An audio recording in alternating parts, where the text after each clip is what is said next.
He breadcrumbs you and makes you chase him because you're too needy, because your anxious attachment style makes you chase him, and because you frankly come across as if you don't know your own value. Get in here, because we want to have a conversation about how you literally set yourself up to create a dynamic with men where you're going to be chasing them forever because you simply don't show that you know your own value. Let me tell you this right now, okay? When you have a low self-esteem, when you don't know your own value, and when you chase after men, you set the stage for them to breadcrumb you. I know some of you all are coming on here right now, you're thinking, oh, MJ, why can't there just be honest men out here who just make it easy, and because I'm emotionally available, he'll be emotionally available? Because they're trying to protect themselves too, because they're hoping at the very least that they get the best of whatever's available. They're doing the same thing you're doing it. They're just doing it by a different set of rules. And so as a man, if you're trying to get whoever's the best available out there, right? Because no one wants the scraps. Everyone wants whatever they believe is the best that they can get access to.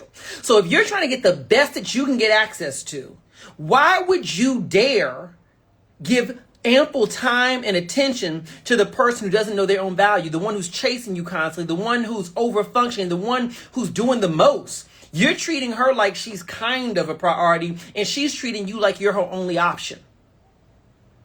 Right? You're treating him that way, I should say. He's not going to want you. He's going to treat you exactly how you behave. And what I'm here to teach you is about how you step out of that role and step into a role of power. Okay?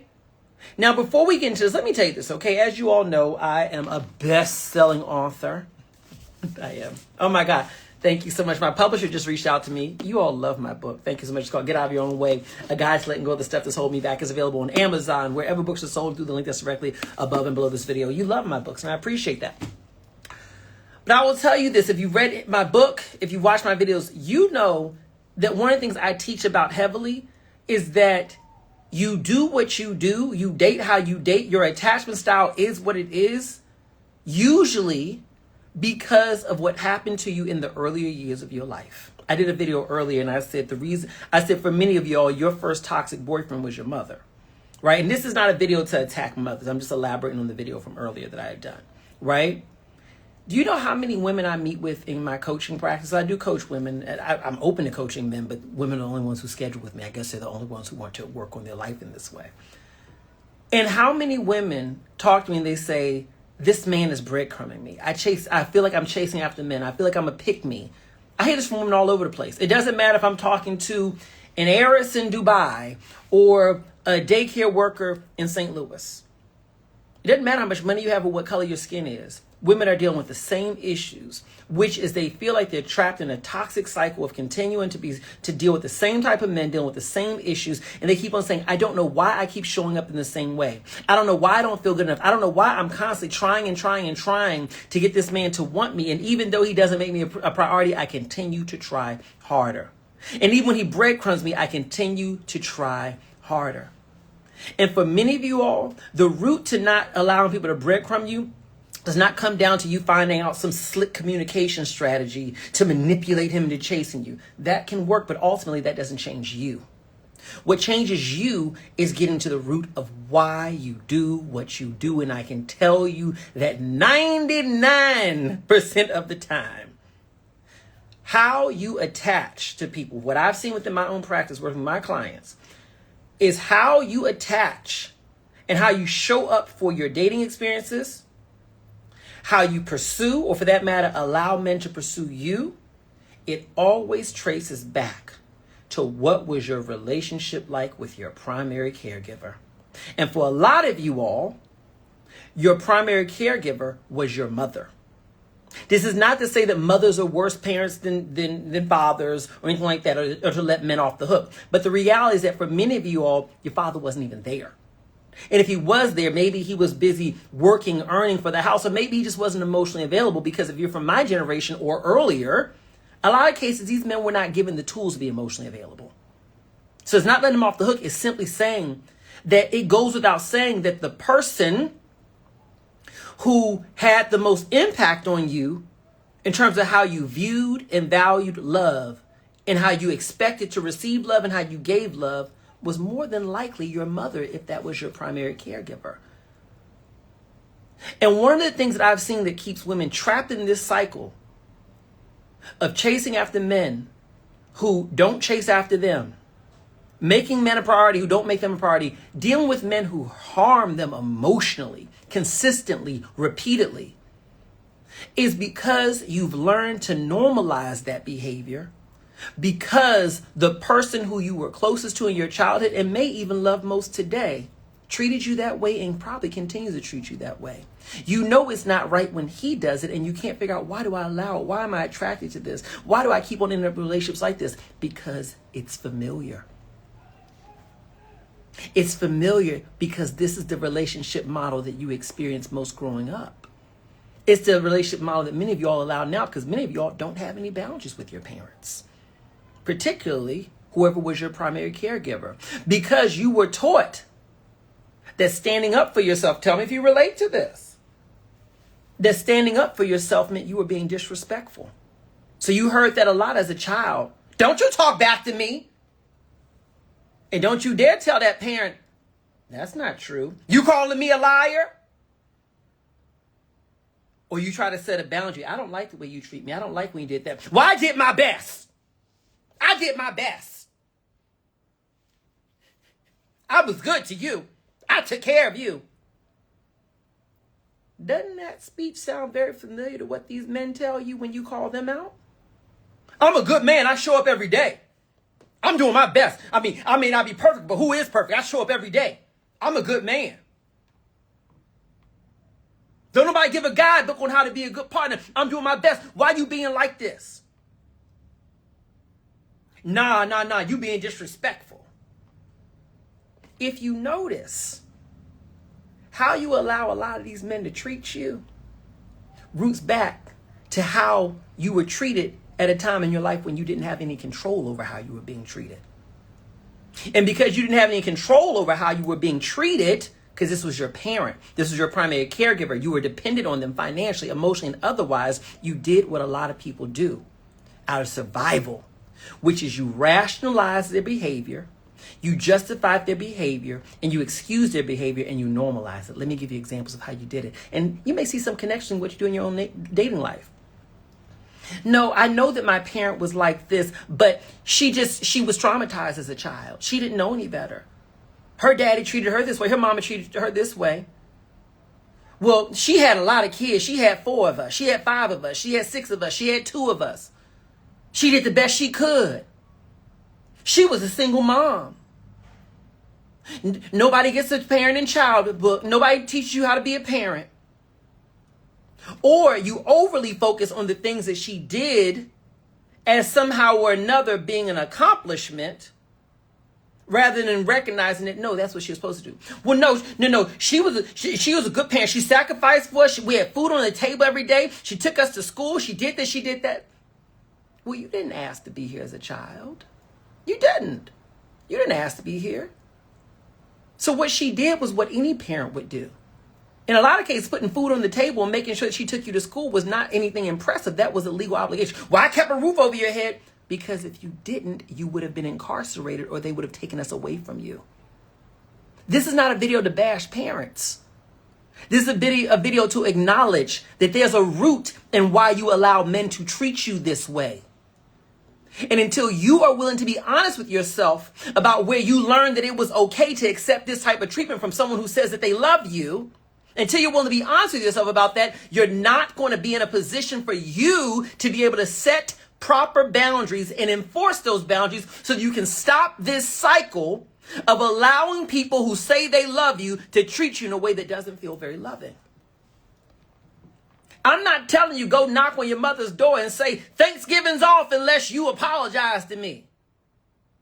For all I know, your mother or your father could be a completely different person today than who they were however many decades ago when you were a child.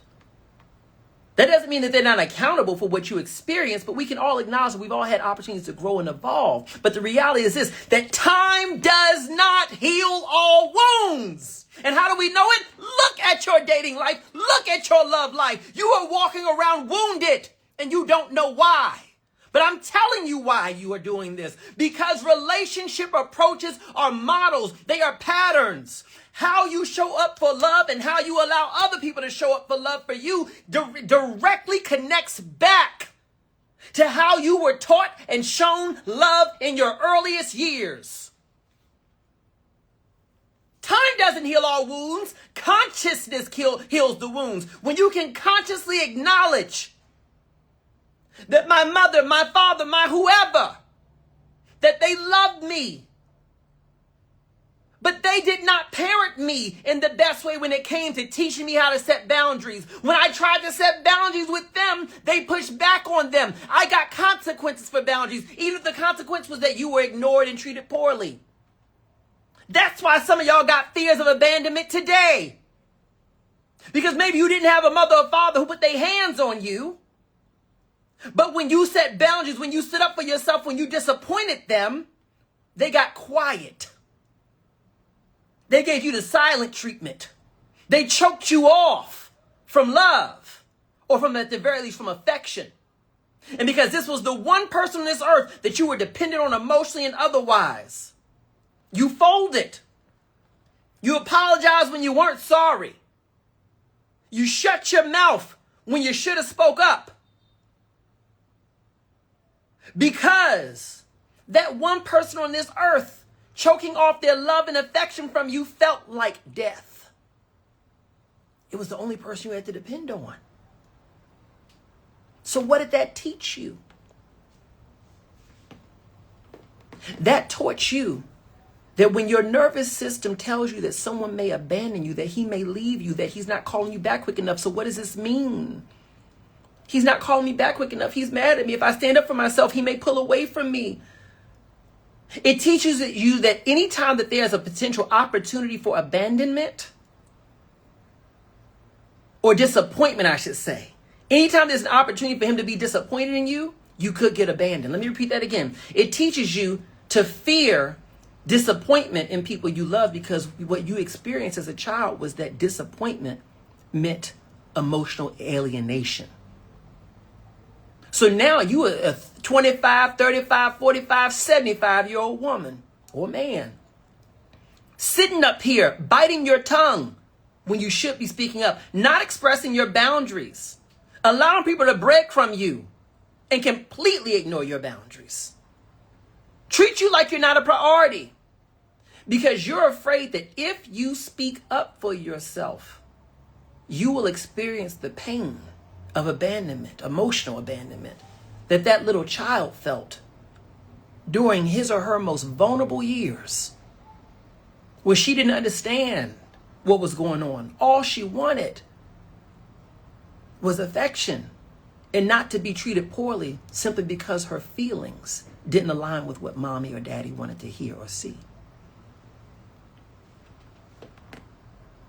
The reason why you accept this type of treatment from men is not because you're broken or weak, needy or desperate. It's because this is how you were taught that love looks like. We can see on TV all the Disney movies and everything else that give us a fantasy picture of what love looks like. But at the end of the day, those movies mean nothing compared to the habitual experiences that we experience within our own households that show us what love looks like. Let's take it to the fathers. Daddy cuts up, acts a fool. What mama tell you? What grandma tell you? That's your daddy. Just forgive him. You know how he can be. Honey, when your daddy get upset, you just hush now. Don't fuss with him. You know how he can be. You were taught to excuse and ignore and make excuses for poor tempers, a man who had no emotional regulation or chose not to employ his emotional regulation. That's your daddy. Blood is thicker than water. Forgive him. He didn't mean what he said to you yesterday. And then you wonder why you keep on taking back Curtis, Pete, whoever you with, why do I keep taking him back and keep forgiving him? Why do I feel this compulsion to always forgive him, even though I know he's wrong, even though I know I should leave him, even though I know I deserve better, even though he hurts me so bad? Why do I keep forgiving him? Because this is the habit, the addictive behavior that you're caught up in. But here's the thing, like any habit and like any addictive behavior, you can stop it once you're honest with yourself enough about the fact that you're doing it. And you can choose to do something different. Again, I am not here to tell you to vilify your parents or hate them or not have a relationship with them or go no contact with them. You make your whatever choices you want. That's not what I'm here to tell you to do.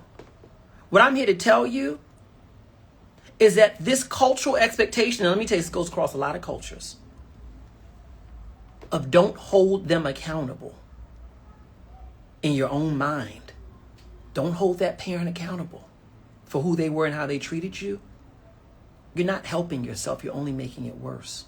You know how many clients I have who, when we talk about it, I say, it sounds to me like the way that this man is treating you connects a lot back to how your mother treated you growing up, for example. Oh, no. She did her best. No, she was this, she was that. They will make every excuse in the world. And I listen, because that's the first step. We can just get the excuses out the way. We'll get to accountability soon enough. But you know why they make excuses? It's not because they don't hear what I'm saying. It's not because they don't believe what I'm saying. It's not because they haven't thought this already. You know why? Because they're embarrassed. Everyone wants to have the story of the storybook mother. I'm leaving fathers out of this right now because the reality is this. If your father does something that you don't like, we live in a society where we hear more than enough messaging around us that tells us it's okay to hold him accountable. People have no problem talking about my daddy did this, my dad did that. But when it comes to your mother, I find that so many women struggle with being able to acknowledge what their experience was. Because they were conditioned to believe that it is a betrayal of your mother to acknowledge you were a good mother in some areas, but in some areas you failed me. You cared for me and loved me in some areas, but in some areas you were my worst bully. You were wonderful in some areas, but in some areas you completely abdicated your responsibility as a parent and watched me suffer and offer me no support. And even though you didn't know what you were doing, even though you were not an expert, you didn't go get not one book on how to parent better, and you certainly didn't go to no therapist about it. You chose not to seek out resources on how to improve in an area that it was obvious that you were failing in. You feel tremendous levels of guilt about even acknowledging that to yourself. And how dare you acknowledge someone else, because what do you hear? What do y'all hear? Tell me what I can tell you what my clients tell me. Well, when I tried to open up about it, my aunt, my cousin, my whoever said, well, that's your mother. You should forgive her. She did her best. So then they have so much shame. You have so much shame about acknowledging it. And let me tell you this, if you had a wonderful mother and this in your experience is not like the ones I'm talking about with your mother, then that's great. I'm very blessed to be able to show you many wonderful experiences I've had with my mother. But just because I've had many wonderful experiences with my own mother, that doesn't mean that I can't have empathy and compassion for people who just have not had that experience. Do you understand what I'm saying? What I'm telling you is this. For many of you all, your path to better relationships with men, your path to magnetizing yourself for better men, your path to having better boundaries in relationships, your path to having a better relationship with yourself and a higher self-esteem, all of that will be unlocked and supercharged once you deal with your mother wound. Once you're able to say, I did not get parented well when it came to this area of my life. For some of you all, even today, in your grown years, your relationship with your mother or your lack thereof directly roots back to this. You say, oh, just me and my mother aren't close. I ask some clients, and they'll say, oh, no, me and my mother, we're just not close. I say, well, why? Were you raised by her?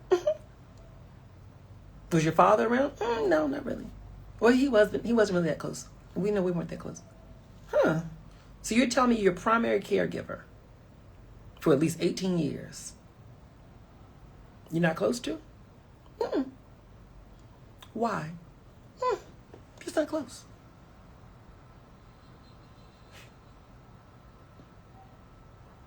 But you have these problems with men. And you have all these problems in your relationships. Is there a connection there? No. No. I want you to think about the emotional harm that you've experienced from men and that you've allowed, that you've participated in. I want you to think about the trauma you've experienced from men. Who was the earliest person that you experienced those same type of feelings from?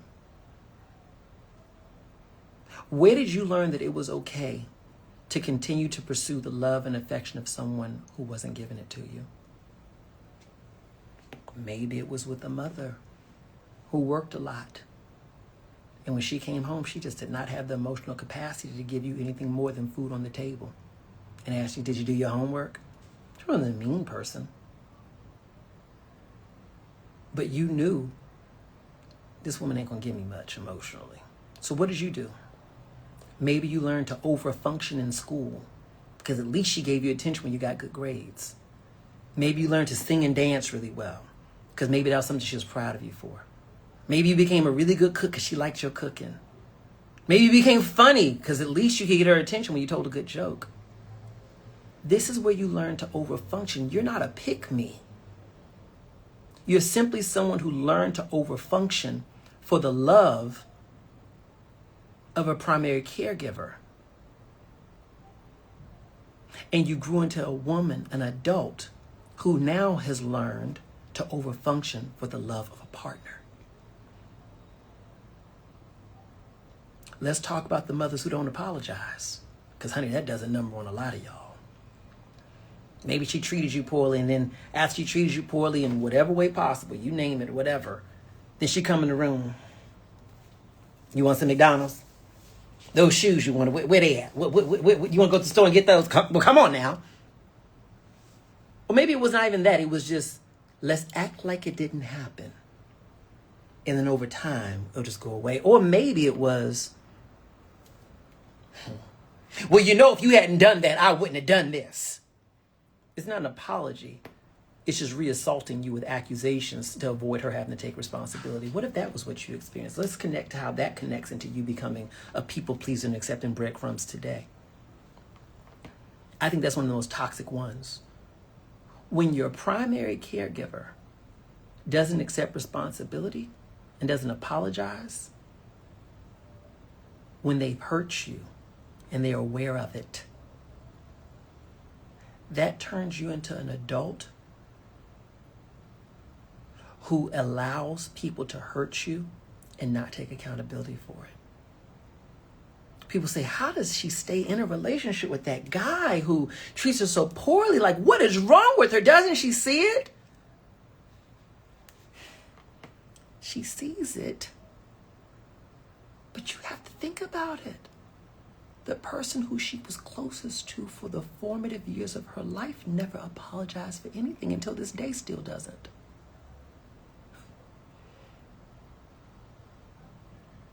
So if she can maintain a relationship with that person, with that mother, with that father, who never apologizes or accepts responsibility for anything, or worse yet, blames her for their wrongdoing, then why don't you think that she's going to do the exact same thing or allow the same thing with these men? Someone just asked me about my book. It's called Get Out of Your Own Way, A Guide to Letting Go of the Stuff That's Holding You Back. It's available where books are sold through the link that's directly above or below this video. Or if you want some support in a one-on-one session with me, if this is something you want to start working through, click the link that's directly above or below this video, or the link that's on my social media pages to schedule a one-on-one session with me. Just so you know, in the new year, I'm going to be offering some small group sessions as well for folks who want to be able to work on this in the presence of other people who are going through the same thing. Like I said, my practice, although I don't limit myself to just women, my practice is 100% of my clients currently are women. So, you know, if you want to be in the space of women who are working through some of the same things and get that support, I'm going to be doing some small groups. But for some of you all, the reason why you let him, quote unquote, get away with all this stuff, the reason why he doesn't have to apologize and you still let him come back, or even though he apologizes and you know he's lying, you know he's manipulating, you know that it's not a real apology, is because you were raised in an environment where apologies were never given, responsibility was never taken, and sincerity was a fantasy. That was how you were taught what love looked like. And you wonder today, why is it that I just keep entering the wrong type of relationships? Because, baby, let me share this with you. Although you know what you want in a man, you don't know what healthy love looks like. And therefore, you are out here searching and searching and searching for a man, for a partner, for a list of characteristics, tall, this much money, funny, so on and so forth. But you don't know what to look for when it comes to looking for a partner who's emotionally safe. And because you don't know what to look for when it comes to looking for a partner who's emotionally safe, you often find yourself with someone who's the exact opposite. Because your red flags, your sensors don't go off to say, this isn't safe, this isn't safe. The way that we can learn to attract better partners and learn how to seek out and find better partners is retraining our nervous system to be able to identify when we're in the presence of someone who doesn't make us feel safe. And it starts by first acknowledging the people who are already in our life who don't make us feel safe. When you can hold them accountable, even if it's just in your head, to be able to say, I love you, but you didn't make me feel safe, or maybe you still don't make me feel safe. You now are retraining your mind to be honest with yourself about your feelings, not to minimize them, not to pacify them, not to make excuses for them, but to be honest with yourself about them. You are training your nervous system to identify when you don't feel safe. And when you can do that, you will start trusting your nervous system again. You'll start trusting your nervous system again. Because here's the thing. When you were raised in an environment with a parent who didn't make you feel emotionally safe, but you couldn't acknowledge that to them, nor could you really admit that to yourself, it trains your nervous system not to trust yourself, because anytime that you were to think, well, I didn't like the way he treated me. I didn't like the way daddy treated me. I didn't like the way mama treated me. I didn't like this. I didn't like that. If you tried to hold them accountable, what? You were the problem. You just ungrateful. Parent don't come with a handbook. Well, what do you expect of me? I did my best. Whatever it is they say. Or they turn it around on you. Why would have done that if you hadn't done this? So what does that do? It confuses you. Because you would never think that this person who loves you so much would manipulate you just so that they don't have to take responsibility. You'd never expect that. So what do? You become confused and you stop trusting in your own feelings and in your own intuition, in your own emotions. You say, well, hold on.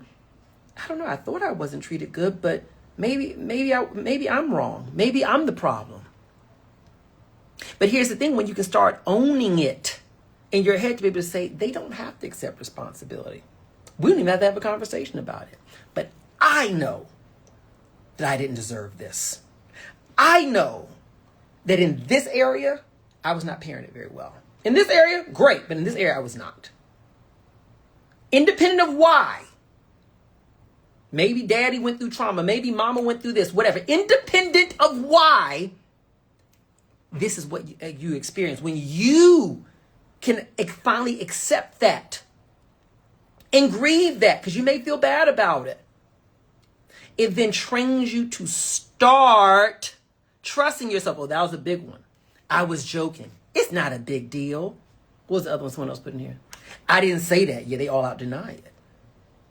When you go through that, It affects how you trust yourself. Because you think, well, maybe I'm wrong.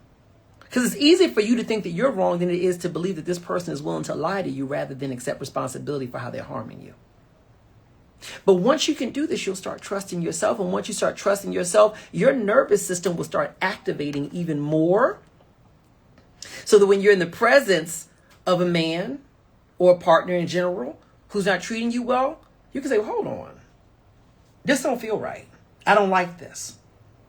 I don't like this. No, this doesn't work for me. Because now you're accustomed to holding people accountable. You see what we're doing here? We're training our minds to finally take action to allow us to feel safe. And standing up for yourself and trusting your own feelings and intuition is an act of safety. You see where I'm going with this? Beyond that, when you can finally stand up for yourself, even if you're not confronting that parental figure that hurts you, when you can finally own and be honest with yourself about what you experienced, it sets the stage for you to now be honest with yourself about what you're experiencing right now. Because if I'm not going to lie to myself about my daddy, about my mama, if you're not going to lie to yourself about how that grandmother who was your primary caregiver really treated you, if you're not going to lie to yourself about how that auntie who took care of you as a child really treated you, if you're not going to lie to yourself about that, then you definitely won't lie to yourself about how this man right here is treating you poorly. You're not letting nobody off the hook no more. So when we want to get to the root of why we allow men to breadcrumb us and treat us poorly, baby, it always comes back to how you were viewed and valued within your formative years by your primary caregivers. You don't believe me? That's cool. But I can tell you in my own practice, work with all these clients, I've seen it over and over again, and I ain't got no reason to lie to you. If you don't have my book already, it's called Get Out of Your Own Way, A Guide to Letting Go of the Stuff That's Holding You Back. It's available on Amazon and wherever books are sold. Go ahead and get it. There's a link that's directly above or below this video. We've got the audio version, the digital version where you can read it on your digital reading device, and you can also get the actual book itself. And also, if you want to schedule a one-on-one coaching session with me, they tend to go pretty fast, but go ahead and click the link that's directly above or below this video, or the link that's on my social media pages. Forgive yourself, baby.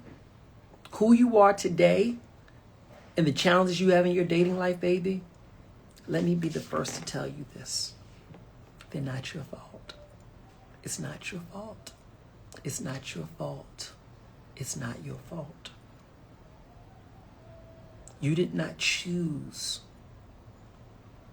to be in this position. But you can take responsibility for the fact that this is where you are. And whatever happened to you in the past, however you were parented and so on, that is what it is. And you can take responsibility for the choices you can make now to heal from that and move forward. And I'm here to help you do that.